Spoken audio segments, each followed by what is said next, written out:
કાલે વાતોમાં એક અંકલ મિત્ર સાથે મારી વાત થઈ. બહુ જ મોટા હાઈકોર્ટના વકીલ, ઘણા વર્ષોની પ્રેક્ટિસ. મેં એમને પૂછ્યું કે તમે ક્યાં રહો છો આ શહેરમાં? તો એમણે મને એવું કીધું કે ગેસ્ટ હાઉસમાં. મેં કીધું ગેસ્ટ હાઉસમાં કેમ? તમારું ફેમિલી નથી? પત્ની, દીકરાઓ, દીકરાની વહુ, દીકરાઓના દીકરાઓ બધા જ છે, પણ બધા જ વ્યક્તિ પોતાનામાં મસ્ત છે. મારો અહેસાસ કોઈને નથી, નથી મારું કામ કરવાનું કોઈને ગણતરી. મારી પાસે નોકરો ચાકરો બધા હોવા છતાં પણ હું એકલો છું. મારો કોઈને અહેસાસ નથી. દોસ્તો, આજે હું વાત કરવા જઈ રહી છું રિટાયરમેન્ટ પિતાની. તો જુઓ મારા આ લેખને કર્મા પ્રોડક્શન યુટ્યુબ ચેનલ પર આખો વિડીયો રિટાયરમેન્ટ પિતા.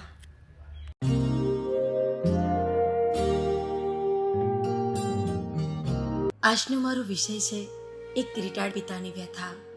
એક ફાઇનાન્સ કન્સલ્ટન્ટ હોવાથી અલગ અલગ પ્રતિભાના લોકો સાથે મુલાકાત થતી રહેતી હોય છે.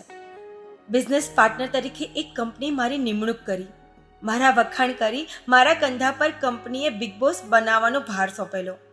કંપનીએ રિટાયર્ડ લોકોને ટાર્ગેટ કર્યા હતા ફાઇનાન્સ ફિલ્ડમાં લાવવા માટે, કારણ કે એ લોકો એમનો પૂરતો સમય અને નોલેજ વાપરી શકે, એટલે કંપનીને પણ ફાયદો થાય અને રિટાયર્ડ લોકોને પણ ટાઈમપાસ સાથે આર્થિક પ્રગતિનો આનંદ અને અનુભવ થાય. આવી મોનોપોલી સાથે મારી ટીમમાં પણ ઘણા રિટાયર્ડ મિત્રો જોડાયા. મારું લાઈવ વ્યક્તિત્વને કારણે લોકો મારી પાસે દિલ ખોલીને વાત કરી શકતા હતા.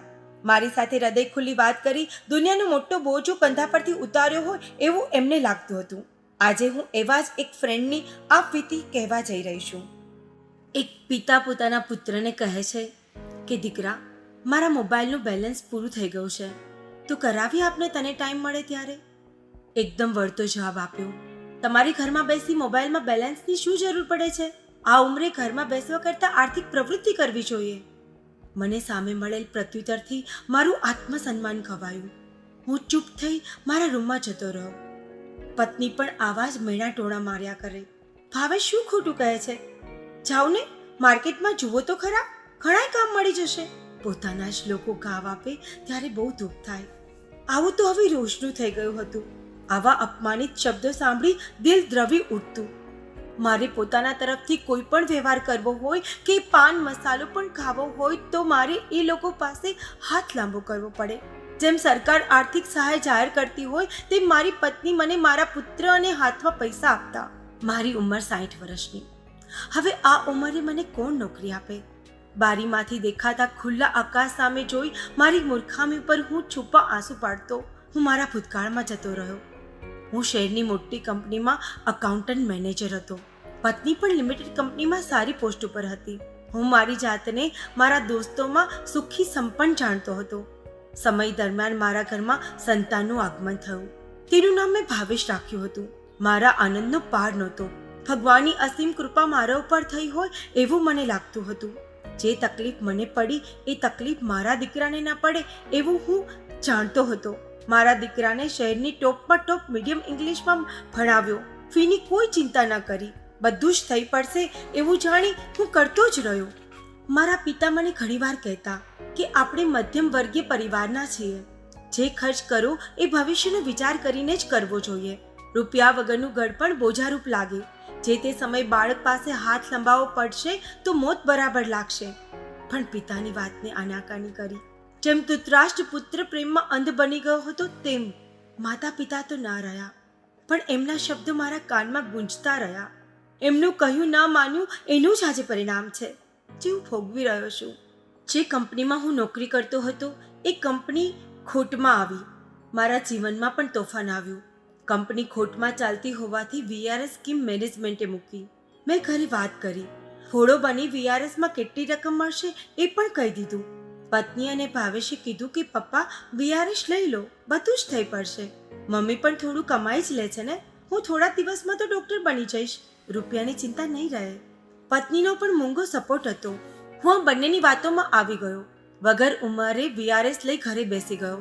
આ દરમિયાન ભાવેશને ડૉક્ટર બનવાના ખર્ચ પહોંચી વળવા એક પછી એક બધી જ ફિક્સ ડિપોઝિટ વપરાઈ ગઈ. ભાવેશ ડૉક્ટર બન્યો. હું એટલો ખુશ હતો કે મેં બધી જ પેંડા વેચ્યા. પણ મારો આ આનંદ લાંબો સમય ન ટક્યો. ભાવેશના લગ્ન થયા. મારી કિંમત નાણાં વગરના નાથિયા જેવી થઈ ગઈ હતી. ઘરના કોઈ પણ વ્યક્તિ કંઈ પણ કામ વિના સંકોચથી મને સોંપી દે અને ઓર્ડરથી કહે, લો આટલું શાક સમારી કાઢો. એમ પણ તમારે ક્યાં કંઈ કામ છે? નવરાશ બેઠા છો ને?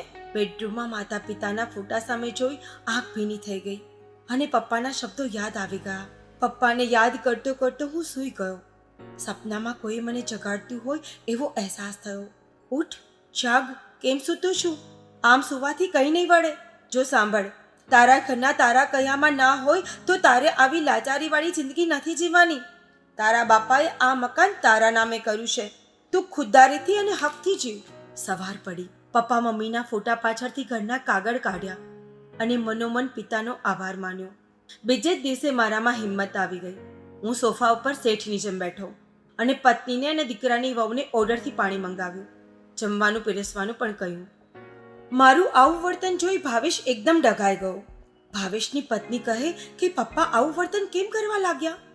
ભાવેશ એની મમ્મીને કહે કે પપ્પા આજકાલ દાદાગીરી કરવા લાગ્યા છે. પપ્પાનું આવું વર્તન મને નથી ગમતું. આ ઘરમાં નહીં ચાલે. એની મમ્મી કંઈ જ બોલે એ પહેલાં હું બોલ્યો. આ ઘર મારું છે. 800 વાળનો પ્લોટ માર્કેટ ભાવ પ્રમાણે 4 કરોડની કિંમતનો માલિક છું. આ ઘરમાં રહેવું હોય તો બધાએ જ મારા પ્રમાણમાં રહેવું પડશે અને આ ઘરમાં રહેવા માટે ભાડું પણ ચૂકવવું પડશે. માર્કેટ પ્રમાણે કહું તો 35,000 થશે મહિનાનું.